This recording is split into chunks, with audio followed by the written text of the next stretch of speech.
Para o assunto de hoje. Nós estamos, nesses dias, olhando para as palavras de Jesus Cristo no Evangelho de Mateus. As palavras de Jesus Cristo no Evangelho de Mateus. Essa já é a 13ª parte que estamos estudando. Cada parte é uma terça-feira. Cada terça-feira a gente estuda um pouco, escolhe uma dessas palavras de Jesus, que Jesus disse e que estão registradas no livro de Mateus. Hoje vamos para Mateus 5,13. Mateus 5,13. Talvez não seja tão animador como foi na última terça-feira, talvez, que refletimos sobre outro assunto, finalzinho do Sermão da Montanha. Hoje, o assunto é bem conhecido, mas eu posso adiantar que eu duvido que alguém saia daqui hoje sem levar 2 ou 3 ou 4 chibatadas fortes. Duvido. Pode ficar tranquilo que não tem obreiro nenhum com chibata aqui hoje.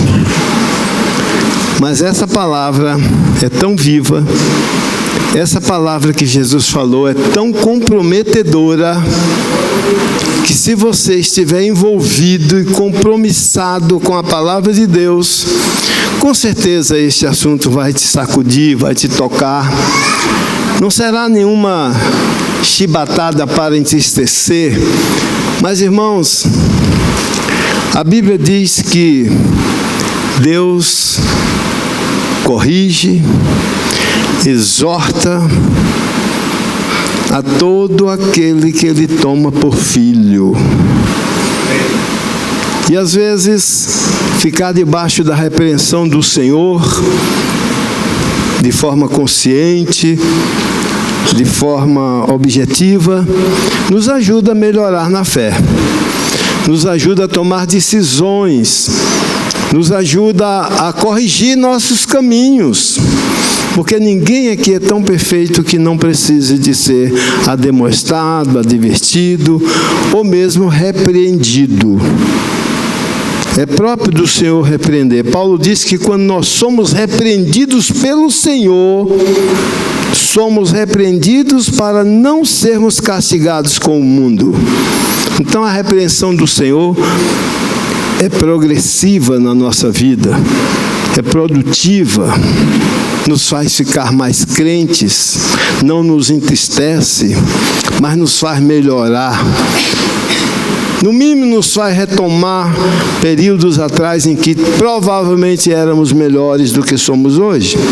Ou então, nos leva a glorificar a Deus, porque olhando para trás, percebemos que melhoramos bastante.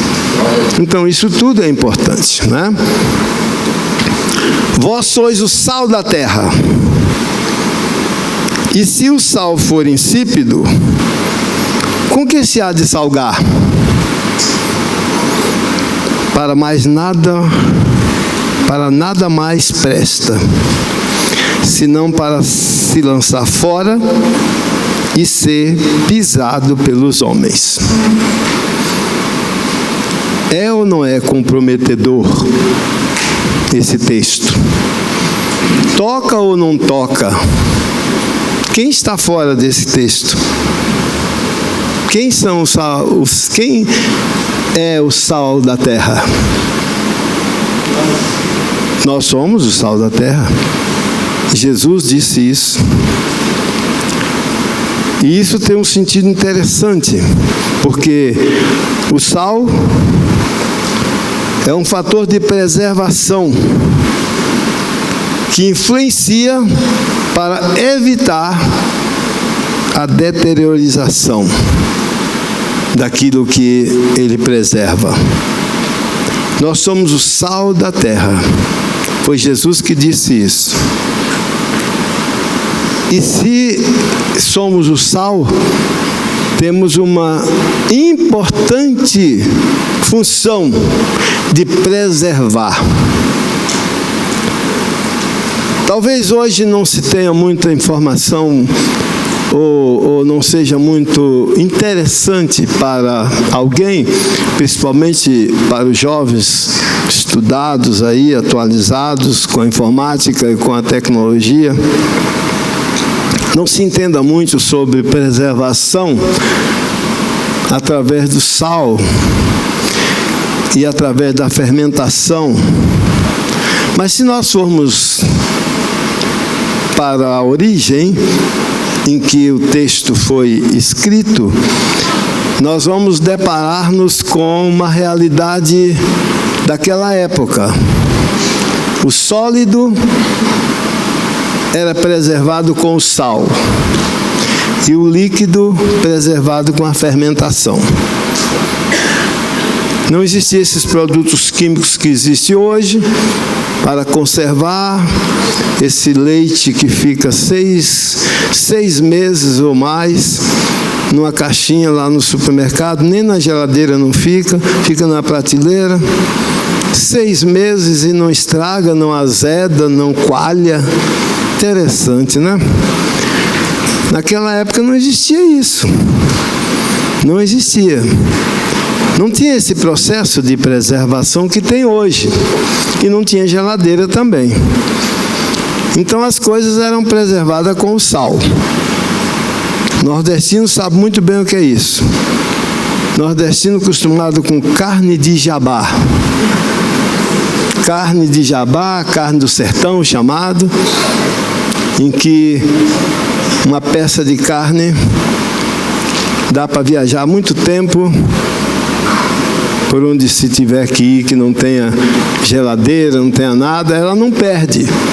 Mas o processo para essa carne adquirir essa durabilidade, chamada charqueadas, uma camada de carne, uma camada de sal, uma camada de carne, uma camada de sal, muita prensa, muito tempo.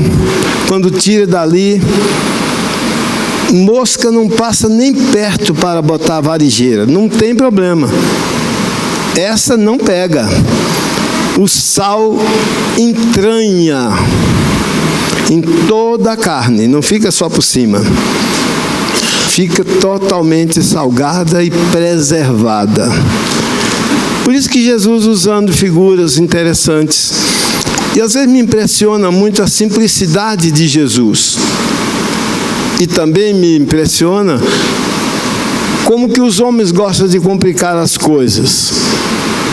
Como que a teologia, que é o estudo das coisas de Deus, estudo sobre Deus, tem o propósito de facilitar. Mas como que os homens gostam de complicar as coisas? Os homens às vezes agem muito assim parecido com vaqueiro da Paraíba ou da Bahia.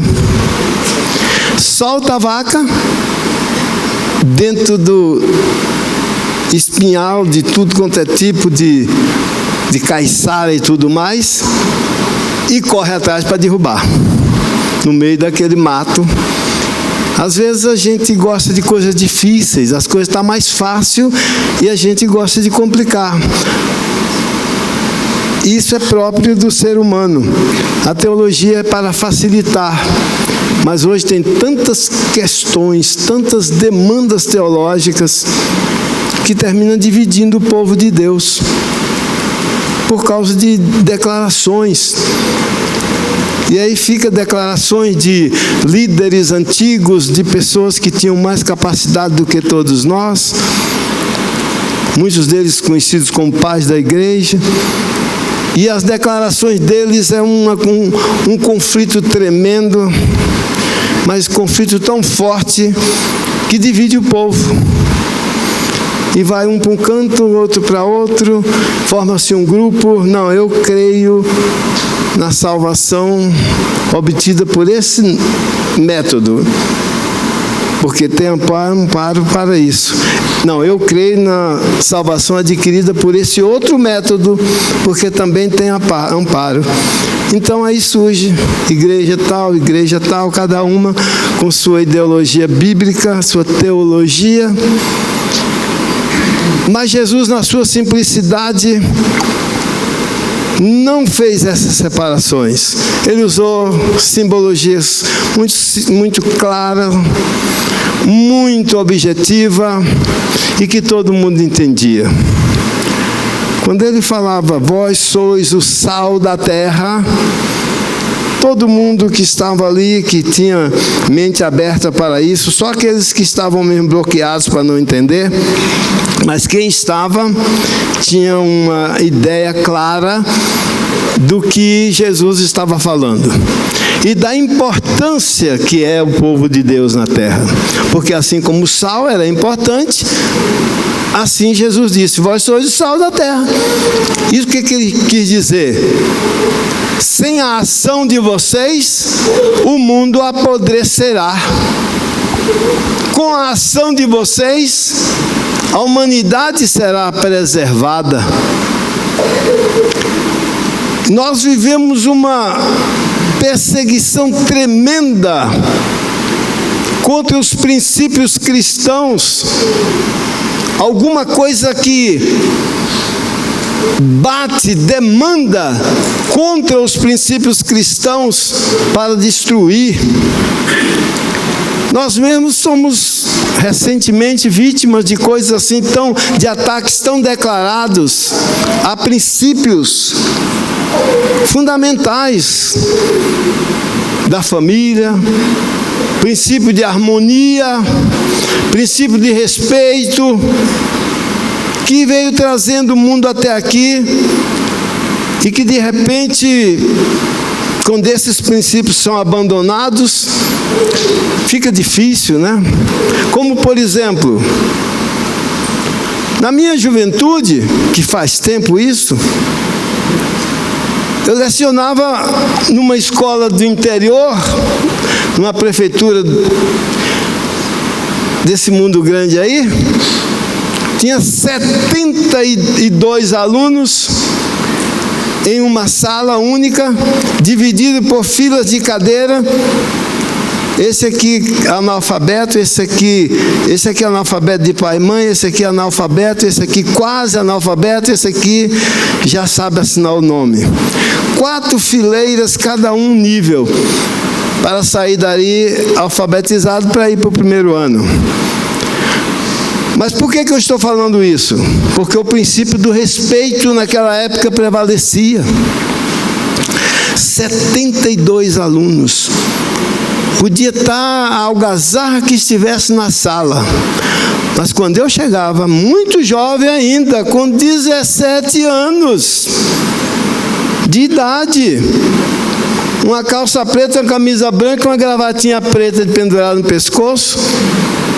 Quando eu ficava em pé na porta para entrar, o silêncio tomava conta, todo mundo levantava para receber o professor. Comparando aquela época com hoje, o que é que você lembra disso? Como é que estão as escolas hoje?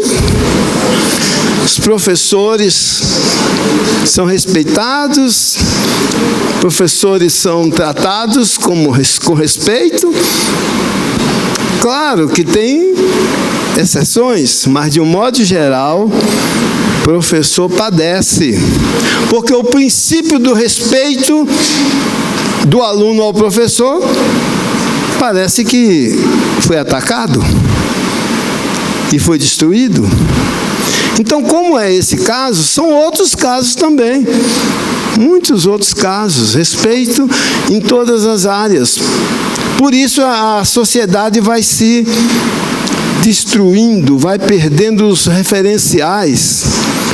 E hoje a gente tem uma sociedade aí que a gente diz, não, pastor, é assim mesmo, as coisas mudaram. As coisas mudaram. Mudaram mesmo, não resta dúvida. Mas o que vai aqui hoje é a nossa responsabilidade de ser sal, de preservar. E por isso nós temos que dar alguns passos na Bíblia para que se possa aprender como influenciar. Tenho algumas declarações e sua fundamentação bíblica. Por exemplo, para desempenhar o papel influenciador, o crente precisa ter contato com as pessoas a quem deve influenciar. Precisa ter contato com as pessoas a quem deve influenciar. Isso também é atacado. Vivemos um isolamento hoje muito grande. Aqui não é muito sentido isso.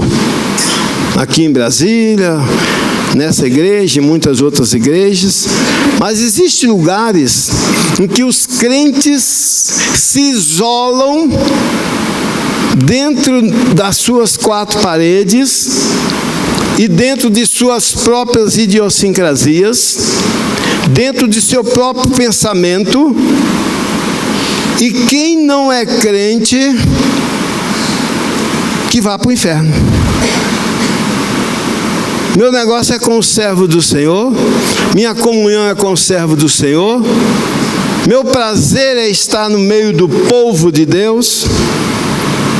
Sim, mas e daí?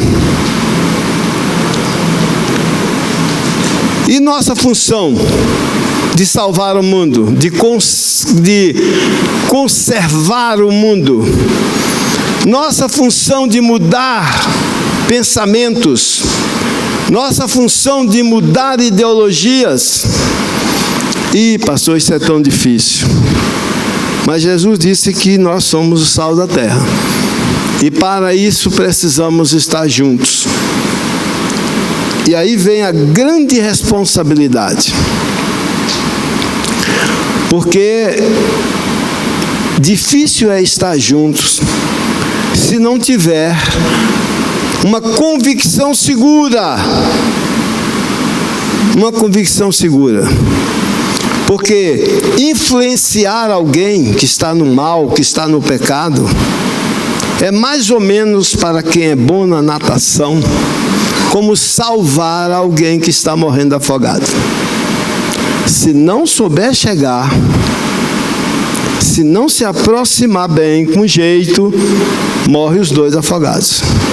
Porque um agarra no outro, o que já subiu e desceu 2, 3 vezes, e te imobiliza e vai morrer os dois. Então é preciso saber como chegar. E quando nós vamos para a realidade de Jesus Cristo com os seus discípulos, nós vemos que as coisas não mudaram muito, não. Eles também não eram lá esses santarrões, não. Eles também tinham seus problemas e seus isolamentos. Mesmo Jesus dizendo que eles eram o sal da terra, mesmo eles sabendo que um pedaço de carne aqui e um monte de sal aqui, essa carne vai apodrecer. Porque o sal à distância não conserva a matéria que ele tem que conservar. É preciso que eles entrem em contato. Mas eles tinham tanta dificuldade para isso, que aconteceu um milagre interessante. Eu fiquei imaginando como que é aquilo, né? Normalmente, uma pessoa vai comprar comida para várias outras. Mas como Jesus precisava falar com a mulher samaritana, eu não sei se ele mandou propositalmente. Eu sei que o texto diz assim: os discípulos foram comprar comida e Jesus ficou sozinho. Quer dizer, foram 12 comprar comida para um, pelo menos 12 comprar comida para um. E deixou Jesus sozinho. Porque o problema ali era que Jesus ia entrar em contato com uma alma que ele precisava preservar. E aquela pessoa tinha má fama. Aquela pessoa tinha problemas. Já começando pela hora que vinha buscar água. Meio-dia, pino do sol. As pessoas de ficha limpa, de bom nome, as recomendáveis, vinha mais cedo, ou então ao cair da tarde. Mas aquelas que não podiam se encontrar, vinha no pino do meio-dia. E Jesus puro, santo, o sal mais salgador que esse mundo já viu, entra em contato com a mulher já em estado de putrefação espiritual gravíssimo. E com pouca conversa, não é que Jesus influenciou ela? Essa é a nossa função. Influenciar. Influenciar não é dominar, não é obrigar, não é arrastar, não é amarrar e conduzir, não. Influenciar é ter palavras com poder de persuasão forte, que o Espírito dá, que a sua vida demonstra. Tem gente que nem precisa falar muito, porque ele já está sendo observado há tanto tempo. E aí vem aquela frase muito citada, foi citada aqui a semana passada, por um dos pregadores que passaram por aqui durante a semana, que um dos pais da igreja disse: evangelize, se for necessário, use palavras. Evangelize, se for necessário, use palavras, mostrando que a vida deve estar em primeiro lugar para evangelizar. E Jesus era essa vida que entrou em contato com aquela mulher. E quando os discípulos chegaram, que viram Jesus conversando com a mulher, vocês acham que eles pensaram assim: o sal está agindo? Não. Começaram a murmurar. A Bíblia diz: se maravilharam. Às vezes nós não entendemos a palavra maravilharam. A gente troca por nossa língua para ficar mais fácil. Se espantaram de ver Jesus conversando com aquela mulher. Criticaram internamente. Uai, que será isso? Ele conversando com uma mulher a essa hora? Então, irmãos, a questão do sal, da função de salgar, da função de influenciar, é preciso saber como usá-la. Aqui Paulo vai dar agora uma explicação para nós. Quem fala aqui agora é Paulo, com a graça que Deus deu para ele. E quando Paulo fala, quem não cala, né?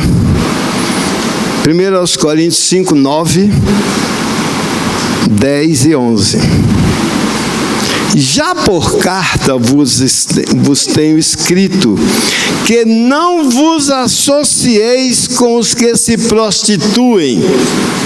Não é para se associar. Versículo 10. Isso não quer dizer absolutamente com os devassos deste mundo, ou com os avarentos, ou com os roubadores, ou com os idólatras, porque então vos seria necessário sair do mundo.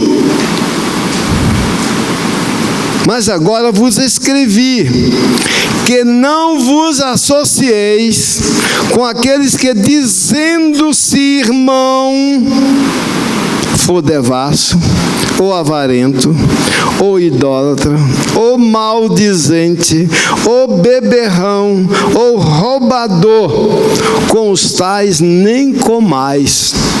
Irmão, que coisa séria, hein? Que coisa séria. A gente não pode se afastar das pessoas que estão no mundo, que são ímpias, porque nossa função é salgar. Como eu vou salgar se eu corro das pessoas? Agora, Olha o sal insípido. Olha o sal contaminado. Olha o sal que não salga. Aquele que, dizendo-se irmão, for tudo isso que o ímpio é. Alguém nesse texto foi para influenciar, e ao invés de influenciar, foi influenciado. Isso é que é o problema. É aí que está o prejuízo, irmão.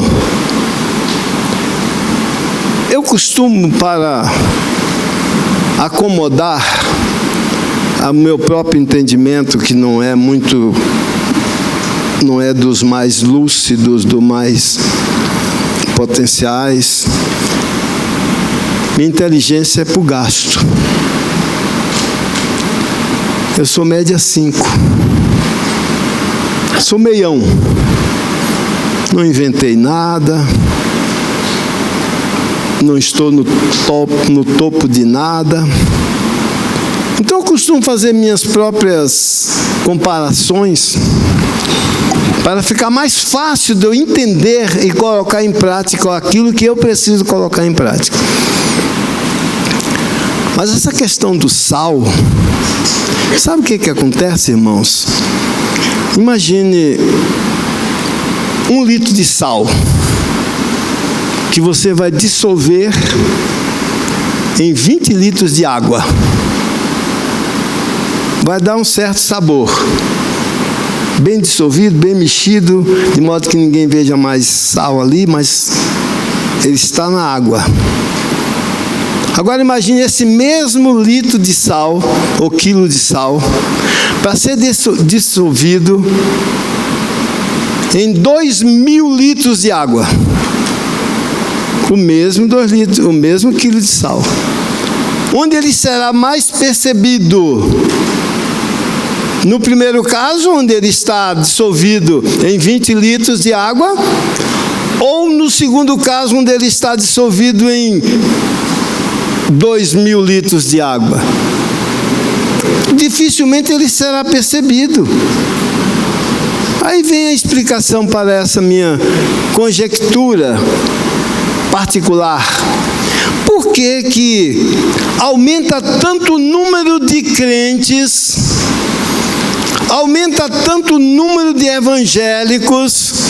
Quanto mais aumenta os evangélicos, vamos pegar só a nossa cidade aqui, crente que não acaba mais, cada dia tem enormes igrejas lotadas, muito crente, muita gente na nossa cidade se reunindo em várias bandeiras evangélicas, mas isso não importa, a bandeira não quer dizer nada.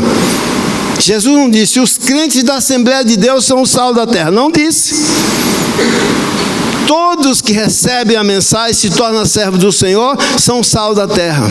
Mas por que aumenta o número de crentes e aumenta a violência? Por que aumenta o número de evangélicos e aumenta a desarmonia nos lares?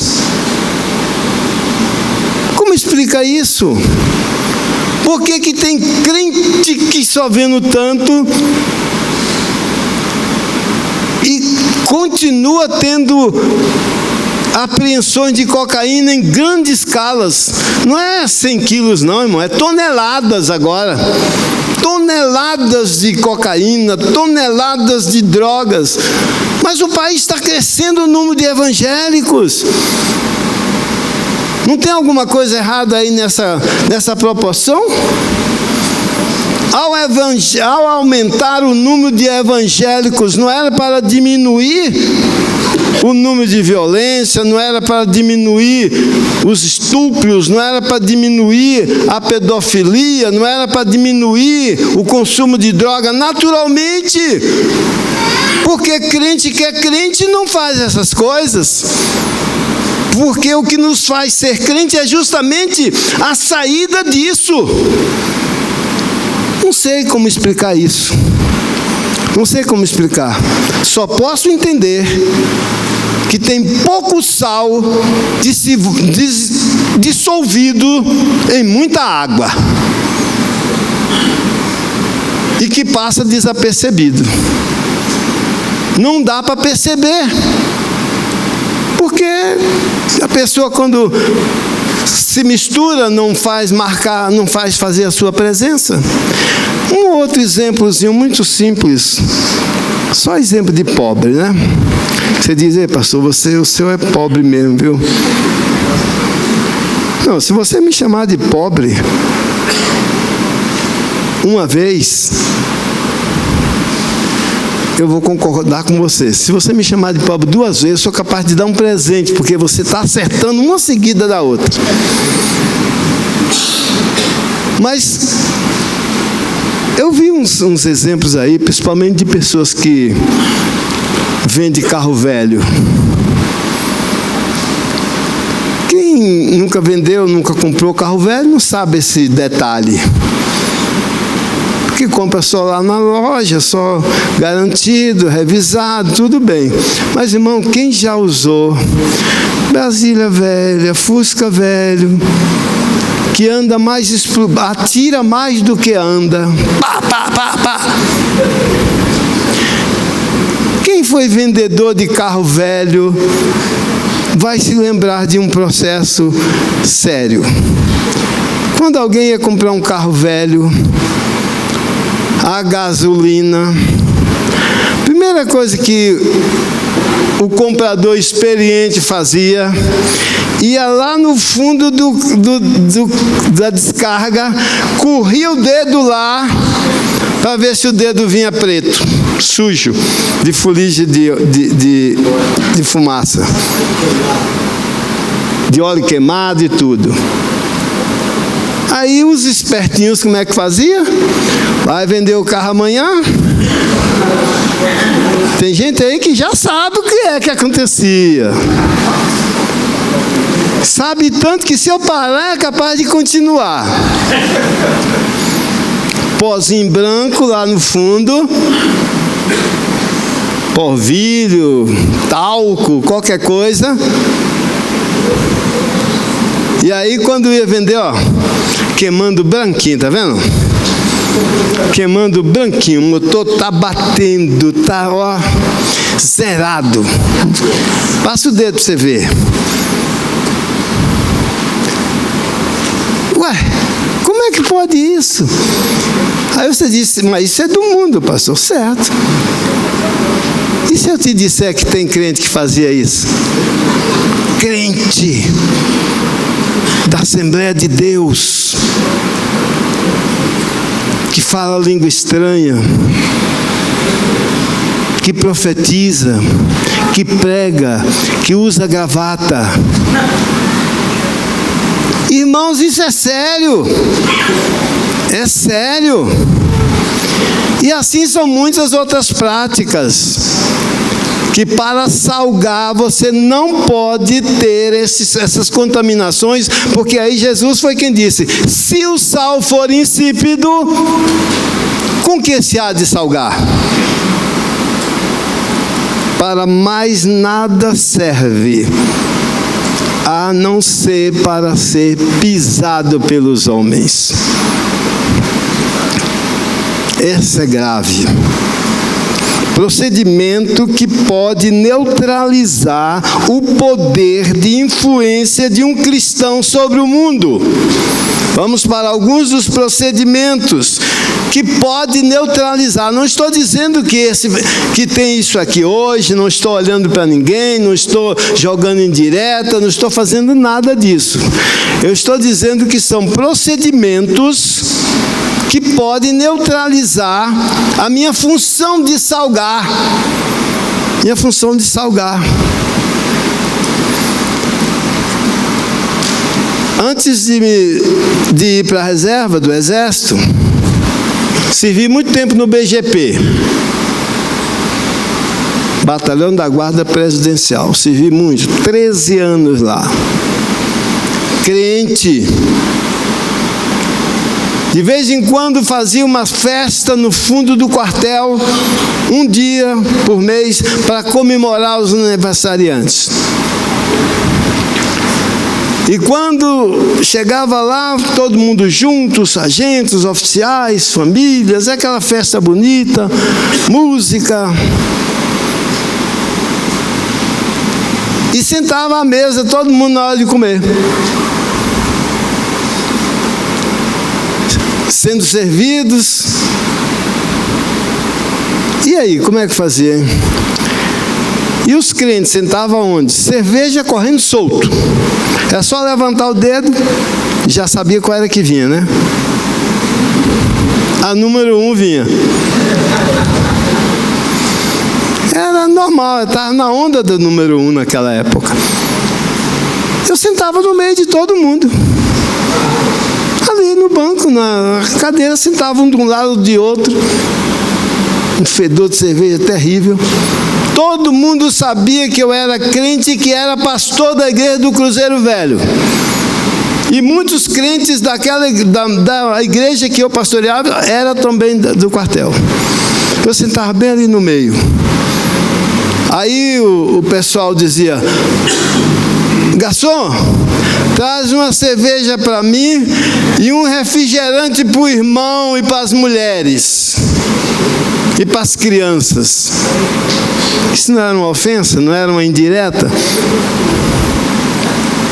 Eu sentado ali, ele abria a garrafa de cerveja dele. Naquela época eu ainda tomava refrigerante, agora não tomo mais. Não por questão religiosa, mas por questão de saúde. Aí tomava ali, não tinha problema nenhum, não brigava com eles, não discutia com eles, não ofendia, não queria convertê-los à força. Mas, irmãos, durante todo o tempo que eu estive lá, quando precisavam de uma orientação séria, quando precisavam de uma oração, quando precisavam de um aconselhamento, eles iam lá na companhia onde eu estava. Ou mandava me chamar. Não era evangelho, mas eles me conheciam como Sal. Esse mérito não é meu. Esse mérito do Senhor Jesus Cristo. Então a gente percebe que as coisas às vezes são indefinidas. E aí alguns diziam assim para mim: Lopes, fulano não é da tua igreja? Eu dizia: é. Olha lá a garrafa de cerveja ao lado dele lá. Ele é da tua igreja ou não é? É, e daí? Ele é. Pronto. É a questão aí da influenciar ou ser influenciado. Então é preciso que a gente saiba que a questão de procedimento que pode neutralizar nossa ação de salgar. Eu vou pedir a ajuda de 2 ou 3 obreiros aqui que queiram ler 3 versículos aqui, 3 citações. Aqui em Provérbios 14 diz: o que no seu coração comete deslize, se enfada dos seus caminhos, mas o homem bom fica satisfeito com o seu proceder. Fica satisfeito com o seu proceder. Quem comete muito deslize um atrás do outro, logo se enfada do seu proceder, porque não há um progresso espiritual e ele percebe que ele está simplesmente no meio, mas não está influenciando. Quem pode ler Isaías 1:4? E Jeremias 14:7? Um para uma pessoa lê, outro lê esse outro versículo. Isaías 1:4. Quem encontrou, se quiser ler, fica à vontade. Se não encontrou, pode ler no telão. Eu tenho aqui, mas eu gostaria que você lesse para participar. Isaías 1:4. Isto. Ainda nação pecadora, do povo carregado da iniquidade, da semente de maligno, dos filhos corruptores, deixaram o Senhor, blasfemaram do Santo de Israel. Olha só, ação egoísta. Nossas atitudes egoístas nos impedem de salgar. Quando nós vivemos só para nós, interessados só com o nosso interesse, nós perdemos a oportunidade de influenciar. Logo cedo eu aprendi uma coisa nessas caminhadas da vida, com professores que às vezes nem evangélicos eram, mas ele dizia assim: o coração é seu, mas o rosto é do próximo. Cuidado com essa cara fechada, cuidado com essa falta de sorriso, cuidado com essa brutalidade natural. Irmão, sabe que nós fazemos a diferença na hora que nós temos o primeiro contato? Por exemplo, se você chega aqui na igreja, sentou no primeiro banco da entrada da fila, ou aqui ou ali, vai acontecer uma série de importúnios com você. Alguém vai passar, alguém vai pedir permissão para você, vai pedir licença, outros não vão pedir nada e vão passar, porque eles acham que tem uma cadeira vaga ali, eu não vou ficar em pé, você está sentado, mas eu vou ter que incomodar. Que hora boa de cumprimentar, que hora boa de olhar para a pessoa que está pedindo licença para passar, dar um sorriso. Ah, pastor, mas eu não conheço. Sim, daí? Por que não dizer? Pois não, tenha bondade. Me dê sua Bíblia aqui, eu boto ali para marcar. Tenha bondade, passe. Tudo bem? É a primeira vez que vem aqui? Oh, é um prazer poder congregar aqui. Aqui é um lugar onde Deus é adorado. Por que não isso? Sabe que eu tenho observado? E vocês não vão estranhar de eu dizer isso, porque eu estou convosco há 33 anos. Raríssimas terças-feiras eu não estou aqui. Raríssimas, pouquíssimas. Agora está raliando mais, está ficando mais frequente as saídas. Só, o último agora, fiquei 3 só em casa tossindo. Mesmo que tomei a vacina dos velhos, mas não adiantou nada. Então, eu observo que muitas vezes alguém pede para passar e a atitude que eu percebo da pessoa que foi incomodada é que imagina assim: chega atrasado e nem incomoda, oh, coisa. Chega atrasado e ainda me enche, me atrapalha. Daqui eu vejo tudo, irmão. Quase tudo. E às vezes eu não vejo aquele sorriso, aquele apertar de mão, não vejo. Mas sabe que se a gente melhorar nesse aspecto, nós seremos uma igreja com maiores referenciais do que já somos? Sabe que vai melhorar se você for assim? Sabe que se você não mostrar que foi chateado, foi incomodado, mas se você receber bem aquele que te importuna, você vai mostrar maior poder de influência. Mas quando a gente só pensa na gente, e se arruma e senta, e diz: ai, como foi bom chegar primeiro, peguei o primeiro lugar. Irmão, nós precisamos ser compartilhador no nosso culto, compartilhar um com o outro, receber bem. Isso é muito importante. Jeremias 14, 7.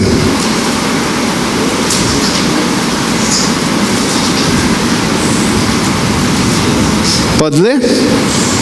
Por favor. Pois leia. Pode ler um de cada vez. Que as nossas maldades testificam contra nós, ó Senhor. Age por amor do teu nome. E as nossas rebeldias se multiplicaram, contra ti pecamos. Olha, viu que o sujeito aí é o próprio que está falando.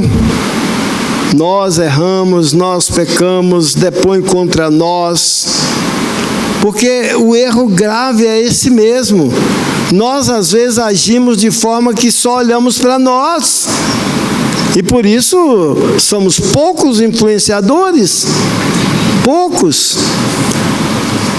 Quem dera que nós fôssemos mais receptivos e fosse menos egoístas, para melhorar a nossa influência no lugar. Seria tão bom. Diz um provérbio muito comum: as pessoas vão aonde são convidadas e voltam onde foi bem recebida. Meu Deus. Ser bem recebido não é necessário ficar na porta pegando o nome completo, a identidade e o CPF. Não precisa isso. Não precisa isso. Uma recepção calorosa, uma caminhada procurando um lugar. Hoje não está cheio, mas tem domingo aqui que quase todos os domingos é difícil achar um espaço.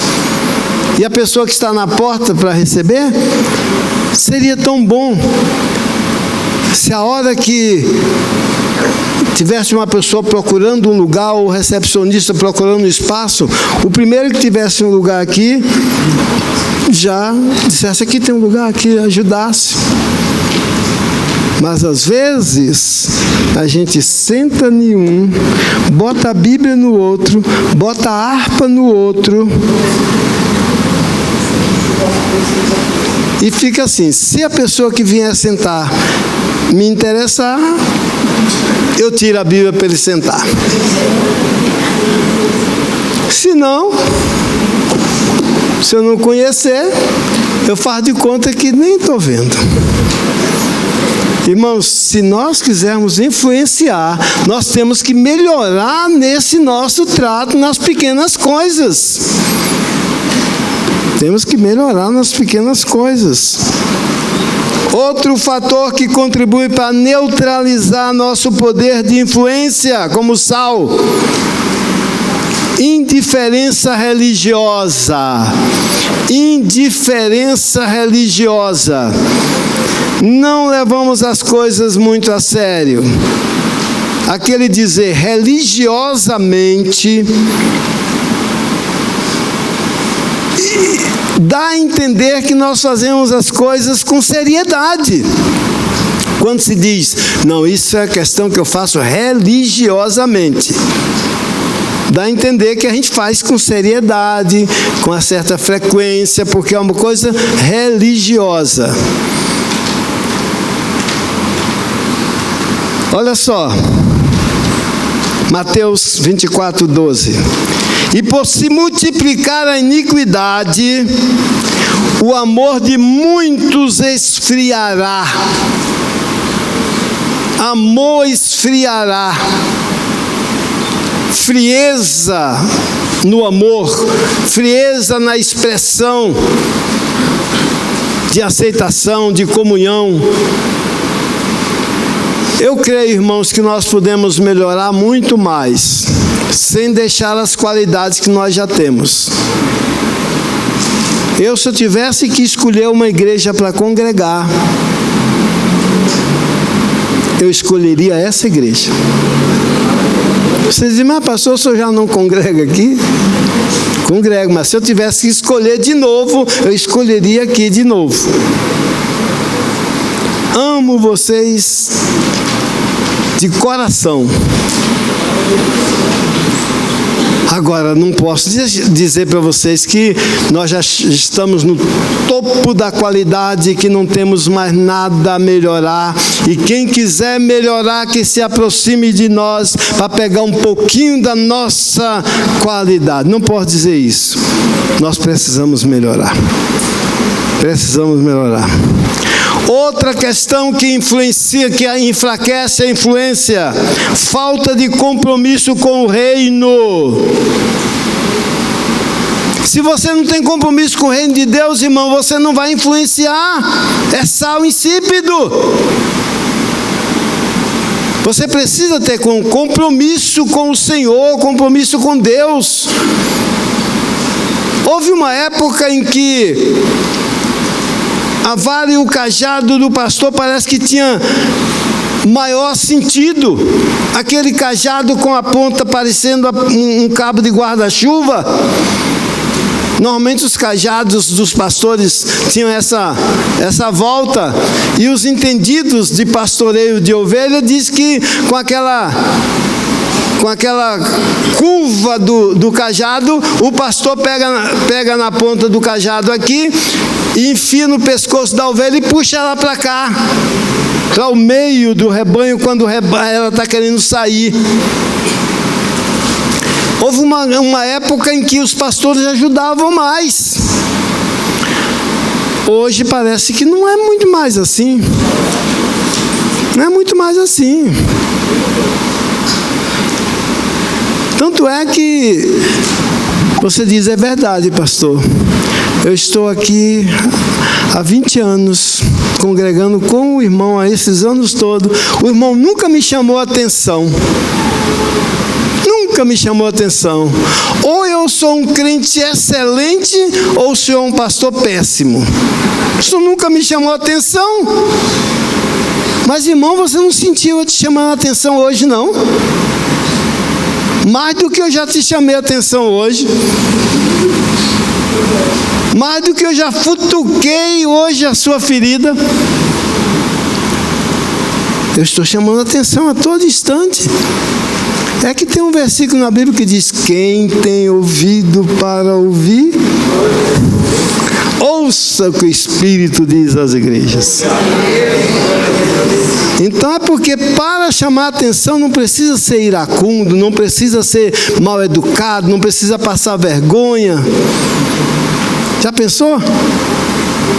Se eu vou passar vergonha a alguém que está aí, mesmo que eu esteja vendo daqui, eu vou passar vergonha?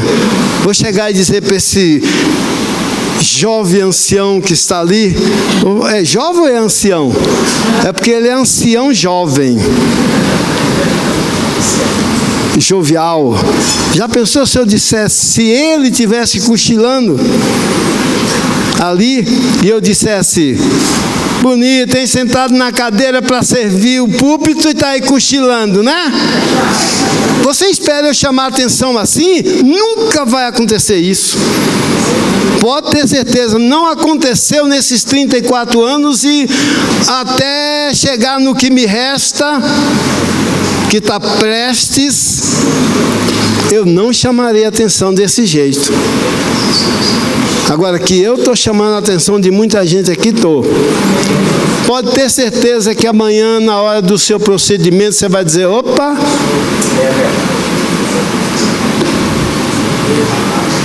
eu lembro disso. Já pensou se você é vendedor de carro velho? Duvido que você ia jogar talco no fundo do carro amanhã. Não ia, por causa da palavra que eu te chamei a atenção. Mas de uma maneira muito tranquila, né? Compromisso com o reino. Isso é muito importante. O compromisso com o reino é coisa fundamental para que a gente possa ser influenciador e tenha poder de influência. Compromisso com o reino. Note bem aqui. Já estou concluindo.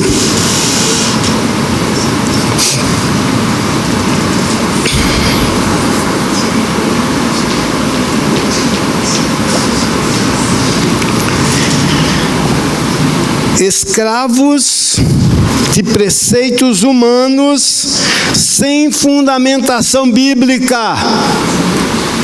Esse é um problema tremendo que neutraliza nosso poder de influência. Porque a gente, ao invés de fundamentar nossa palavra na Bíblia, a gente fundamenta nos nossos preceitos, nas nossas ideologias próprias. Precisamos ser influenciadores, precisamos ser sal da terra. Que Deus nos ajude, irmãos, a melhorar cada dia. Aqui não tem ninguém desviado. A palavra aqui não é para conquistar quem desviou. A palavra aqui é para ajudar aqueles que estão firmes a ganhar outros, a influenciar outros, a melhorar. Essa é a palavra do Senhor Jesus Cristo. Deus abençoe.